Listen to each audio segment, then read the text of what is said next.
Pertanyaannya sulit. Untuk pertanyaan yang kelima adalah cara filter memilih broker saham dan bonds luar negeri agar kita tidak terjebak dalam salah pilihan. Wow, ini sulit ya. Kenapa? Karena satu, ini barangnya di luar negeri. Ya, kita mau membuka rekening saham di Amerika, even kita tidak pernah pergi ke Amerika. Bagaimana kita bisa membayangkan yang namanya Wall Street itu ada di sebelah mananya dari Amerika? Atau ada di kota manapun even kita tidak tahu. Lalu kita mau pilih dengan cara baik dan benar. Bagaimana cara memilih baik dan benar ketika kita tidak pernah melihat secara langsung? Sama seperti orang tidak pernah tahu yang namanya cryptocurrency. Dia tidak pernah melihat fisiknya, memang tidak pernah ada fisiknya. Bagaimana akhirnya bisa mendapatkan penggambaran yang jelas? Berarti harus banyak belajar. Dan apakah akan menjadi benar? Belum tentu juga.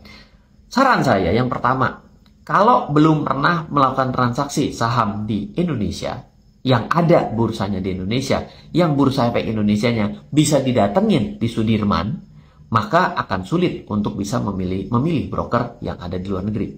Silahkan buka dulu broker yang ada di Indonesia dulu.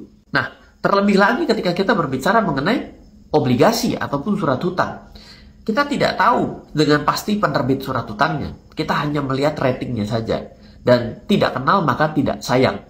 Artinya kita hanya melihat data statistik, di mana data statistik bagus karena ada rating secara terakreditasi gitu ya. Ada triple A, ada A minus, ada B plus, B triple B. Ya, tapi tetap saja kita tidak bisa memfilter dengan baik. Ya, jadi kalau misalnya kita memilih bonds dari luar negeri, ya pastikan satu secara rating itu bagus. Yang kedua juga pastikan perusahaan penerbit daripada surat hutangnya juga bisa dipercaya. Tapi lain daripada itu, tetap saja Fields-nya harusnya memilih dari surat hutang yang ada di Indonesia terlebih dahulu, memahami kriteria-kriterianya, baru berkarier atau berkancah internasional, membuat kita jauh lebih aman, lebih mudah, lebih mungkin tingkat keberhasilan lebih tinggi dibandingkan meraba-raba. Kenapa? Karena kita tidak tahu dan kita sadari bahwa ada budaya yang berbeda, ada aturan yang berbeda, ada di luar negeri yang mungkin kita tidak bisa lihat di awal atas keterbatasan pengetahuan dan kemampuan kita berbahasa, akhirnya membuat kita memilih sesuatu yang salah. So, please be careful kalau mau mulai investasi di luar negeri, mulailah investasi di dalam negeri agar kita terbiasa dasar-dasar investasi itu sendiri. Semoga selalu bermanfaat. Dari saya, Ryan Filbert.